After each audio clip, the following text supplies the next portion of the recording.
گھر میں بیٹیاں جوان ہیں، کوئی رشتہ اس لیے نہیں پوچھنے آتا کہ ان کے پاس دینے کے لیے کچھ نہیں ہے، اور باپ مزدوری کر کر کے بمشکل گھر کا چولہا گرم رکھتا ہے، اور بیٹیاں ان کے سر میں چاندی اتر رہی ہے، تو وہ باپ کتنا پھنسا ہوا ہے، اس کی گردن کتنی جکڑی ہوئی ہے۔ اور اگر کسی کے پاس رقم ہو اس کی ضروریات سے زیادہ اور وہ اس کا رشتہ دار بھی لگتا ہو، تو اس کو سوچنا چاہیے کہ میں اس کی مدد کروں یا نہ کروں۔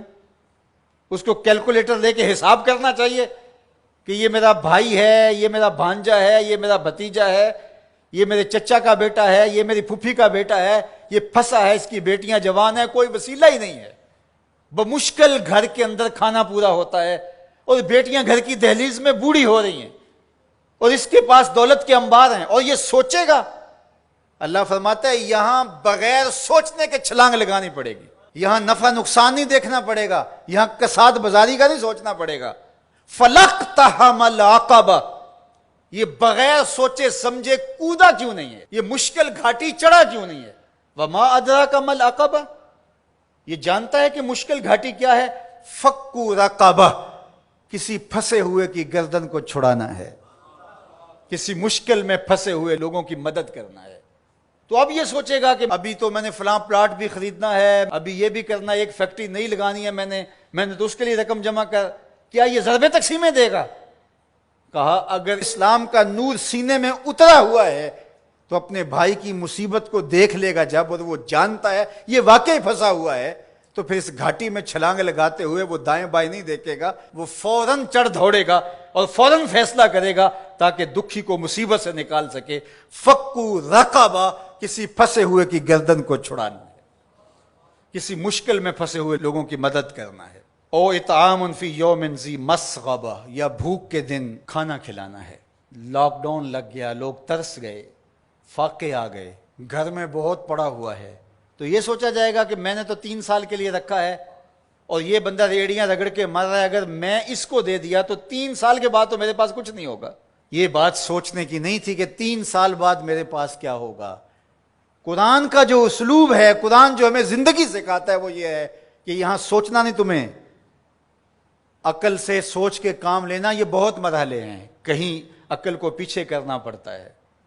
اقبال نے کہا تھا بہتر ہے کہ دل کے پاس رہے چراغ عقل، بہتر ہے کہ دل کے پاس رہے چراغ عقل، لیکن کبھی کبھی اسے تنہا بھی چھوڑ دے۔ کبھی ایسا بھی موقع آتا ہے کہ پھر اس کو پیچھے کرنا پڑتا ہے۔ یہ اپنا نفع نقصان، اپنی ضربیں تقسیمیں نہیں کرنی ہوتی کہ میں نے تو 3 سال کا بجٹ رکھا ہے اور ہمسایہ فاقوں سے مر رہا ہے اور بندہ کہ سال کے میرے تو پورے ہیں، وہ یوں جمع تقسیم کرتا رہے۔ یہ مشکل گھاٹی ہے، تو کہا اس کو یہ مشکل گھاٹی چڑھنا ہوگا۔ وما ادراک ما العقبہ، جانتے ہو مشکل گھاٹی کیا ہے؟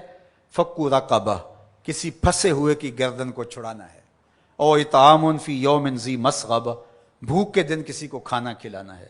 یتیمن ذا مقربہ، کسی قریبی یتیم کی مدد کرنا ہے۔ او مسکینن ذا متربہ، یا خاک نشین مسکین کی مدد کرنا ہے۔ یہاں جو لفظ قرآن نے استعمال کیا نا، یتیمن ذا مقربہ، قریبی یتیم، تو کیا اس کا مفہوم یہ نکلتا ہے کہ جو دور کا یتیم ہے اس کی مدد نہیں کرنی؟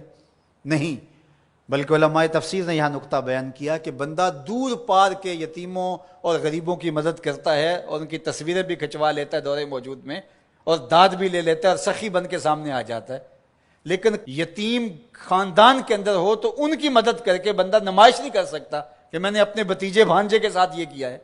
جو بندہ نفس کا غلام بن جاتا ہے اس کے لیے مشکل ہو جاتا ہے۔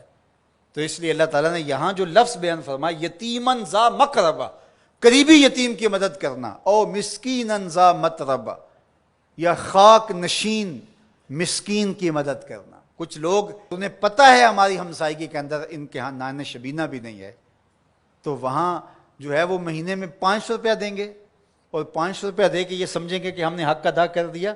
ان کی ضرورت کو آپ نے پورا کرنا تھا۔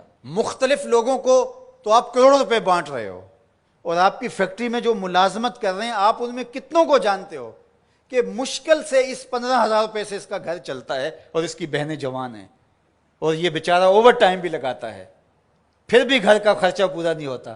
تو تم باہر جو کروڑوں روپے دے رہے ہو، تو بہتر نہیں تھا کہ اپنے اس مزدور کی